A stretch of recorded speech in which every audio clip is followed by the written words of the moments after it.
Good morning everybody and welcome to Golf Drills for the Lounge number 5. I hope you're enjoying the series so far. If you do like the videos, please press the like button and also don't forget to subscribe to my YouTube channel, and then you'll see all the videos coming through as I do them, and you'll also be able to refer back to the Golf Drills for the Garden series which I did back in the spring lockdown last year. So far we've covered a lot of areas that you can really work on your body linked to your golf swing indoors at home. We've talked about balance, improving your balance with the use of the wobble pads, and I'd love you to get those because we're going to do some more on those in the future. We've talked about doing a good hamstring stretch to help you to loosen your lower back, to improve your body angles, and we've done a bit on developing your correct wrist action as well in the golf swing. And yesterday I talked about some great shoulder stretches to open out your shoulders, to get rid of flying right elbows and be able to rotate body and arms together, which will help you to have a much better swing on plane rather than a steep swing. So today I'd just like to break it up a little bit so that you can mix up your practice in the lounge at home and start to talk about some putting. Now, the first thing I want to do with putting is to really get straight into what I still see as the two biggest errors that I see with everybody out on that putting green at West Hill. And these are the most common faults. And it's just to do with the basic connection of making a repeatable stroke which controls power and direction. Now, the two common faults I see, firstly, is that everybody wants to follow that golf ball into the hole, and they get a stroke which, instead of looking like this, looks like this. It even has to be the tiniest amount and it will make a massive difference to the swing path of the putter. So if this is my target line, if my eyes and head stay still beyond impact, it means that the centre of my pendulum, which is the back of my neck, stays in the same place, and as I rock through, my shoulders swing up and down the target line. As soon as my eyes tend to follow the ball, you can see as my head moves to the left how much it causes my shoulders to twist across, causing the putter head to swing across the target line. It is still the most common single fault.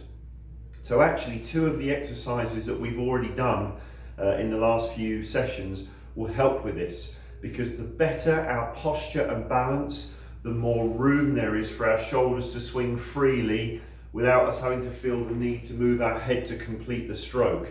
So by really feeling the balance is through the front of your feet into a very athletic position, which you can practice with the wobble pads, and by creating an angle over from under the belt buckle without any curvature, those two things create lots of space for your arms and to hang down freely underneath you. Weight forward.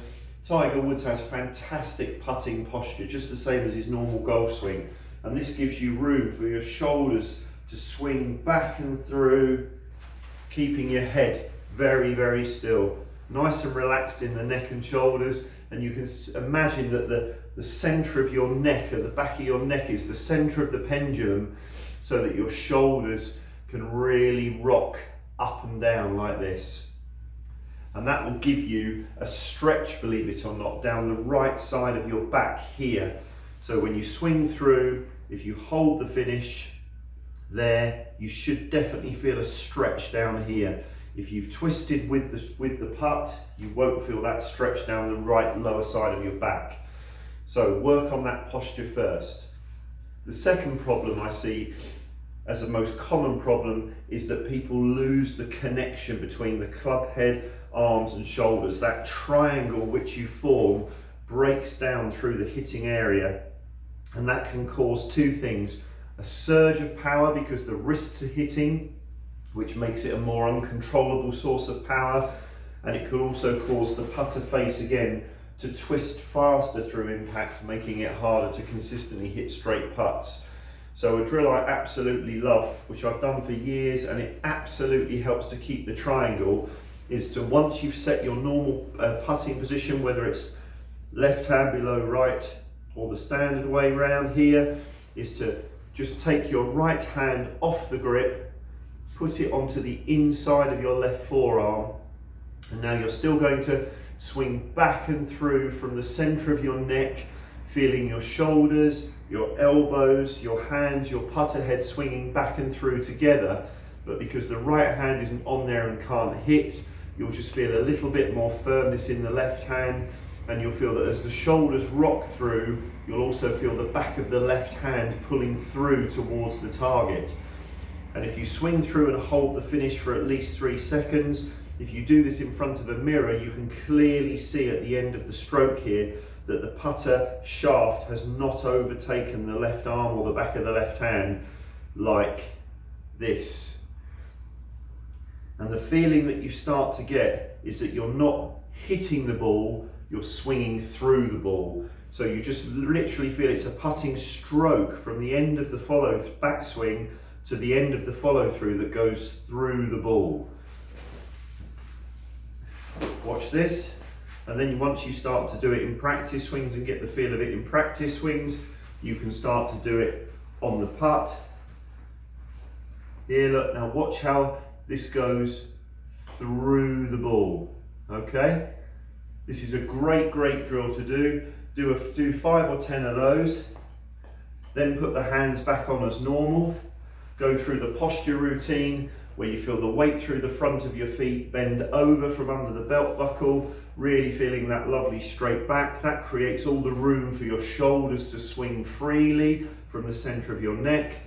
And now, just as you were doing the one hand drill, just imagine that little bit of firmness in the left hand, and feel that as the shoulders swing through, the back of the left hand pulls through with it. Hold that follow through for 3 seconds, and you'll see that the club head is not overtaking and flicking. Those two things will start to give you a very repetitive stroke where the putter face is really swinging on a very gentle arc, no big twisting through impact, as well as controlling power better. Once you've got that going, then we can really work on your alignment to fine tune it. But the first thing is to control the power and the lack of rotation of that putter face through those two key fundamentals. So have some fun with that, and I'll see you tomorrow.